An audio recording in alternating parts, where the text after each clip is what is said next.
What's up? It's your boy Mean Joe Green, aka Prince of the Ghetto. I'm sure by now a lot of y'all heard about the young brother from Ocean Spring, Mississippi, Nolan Wells. Um, the mysterious death of what happened to him, and it seems like no one knows what happened. His friends he was with, he was around all white people, all white friends, and nobody seems to know what happened to him. You know, it was reported that they took a trip, you know, to a place called Horn Island that's off the coast of Mississippi, some miles on down, in the water for the 4th of July, I guess a quick getaway vacation for the young kids. But it was one brother with all white friends. And I'm not trying to make this a racial thing, but it is what it is. This how the people gonna look at it, especially from the state of Mississippi, where I'm from. And yeah, it is just a sad situation, man. And I feel like, they not questioning his friends. They find his phone. Who leaves their phone behind? And nobody and all his friends, they in these pictures together, smiling, happy with the sunglasses. But nobody seems to know what happened. You mean to tell me not one of his friends were like, hey, what's up with our partner Nolan? Let's go. He didn't make it back with y'all. Y'all made it back, and what, y'all didn't notice that he wasn't with y'all? Y'all were having that much fun or something? And I just want to say, a lot of people saying that, it's a racial thing, or what happened. And to an extent, a lot of people gonna see it that way.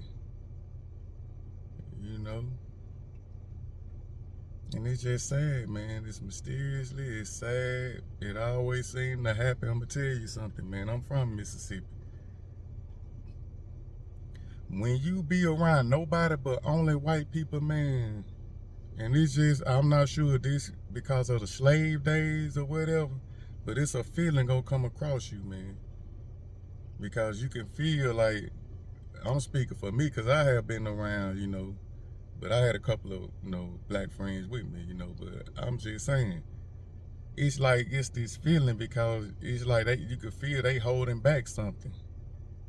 And you can kind of feel like they talking, but they not, talking how they want to talk. It's like they gotta hide something because they around you.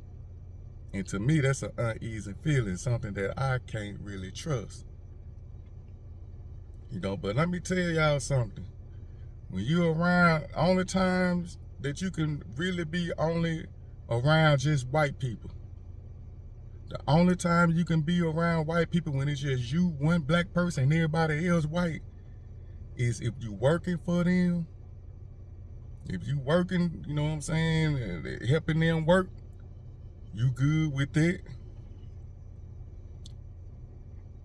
And if you selling them drugs, excuse my talk, what I'm saying, because I have been around this. I'm just speaking how I see it, my opinion, what I'd have been through with these white people from Mississippi. If you working for them, you good. It could be all white people, but if you out there sweating and giving them some labor, they cool with it. Or if you coming to serve them, if you selling them some drugs, they cool with it. You good if you doing that around them. But if you around them just enjoying yourself, they drinking and hooping and hollering and having fun, and you the only black person there, you think you finna be in their zone and vibe, that's not a good idea. And you really would see that's not a good feeling. And another thing, if you the only black person and you around all white people and y'all out hunting, like they be doing deer hunting and hog hunting, and you the only black person around all them white people with guns, that's not a good idea. Something mysterious can happen up out of that situation too. I mean, I'm just speaking, I'm just talking real right now. It's not a racial thing, it's a real thing. Telling the truth, it's not hateful. I just got to say it like it is, man. that wasn't a good idea for him to be around an all-white cast. And you the only black person, and you know, look where it happened. Look at this situation. It's not the only situation that ever happened like this. And it's sad, man. I'm straight up. And I got to tell y'all another story. When I went to Pennsylvania, I flew. I was on an airplane going to Pennsylvania. And on that airplane, I was the only black person on that airplane. Everybody else was white. I was looking around like, damn, ain't no other racial up on here. No black, Chinese, Mexican. Nothing but white people. And they all was looking at me. They always just kept staring at me. And I was like, damn, that was an uneasy feeling. Until I saw this one black girl. She was the worker. She came in, she came out the back. She was like, hey, can I help you, sir? I looked, I said, oh, god damn, about time. I saw one black lady and I felt a little at ease.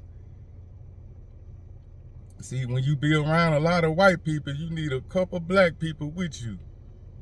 You know, so at least you can have a witness. That's a better situation than you just by yourself, the only black person, and everybody else white, and they enjoying themselves. Hollering, acting crazy, because I have seen how white people get down when they enjoy themselves. They do all type of crazy shit. They do some of the sickest. They stick shit up their friend asses and all that kind of stuff, you know, and they call that fun. You know, so I'm just like, man, you know, hey, that's a sad situation, man, and I hope the truth come out of it. Whoever did that or had anything to do, any foul play, need to be held responsible for what they have done to that young brother. That young brother was a football player. He was supposed to, you know, he was headed to college the next day, I think, to, you know, start his college football career. And sadly, he won't be, you know, playing football because of what happened. You want to know what I just found out? Okay, so everything on Facebook is not always true, but I'm starting to believe that this little comment right here is. So, you know, the said 3 boys that went on the water with poor little Nolan. Turns out the comment states that one of their mommies is a chancery judge. Oh, ain't that freaking lovely? What? So you mean to tell me that you might be protecting your poor little innocent baby? Boy, howdy, let me tell you. I hope if your son done something to that little boy, I hope he gets every bit of what is coming to him. And that is respectfully as I can get it.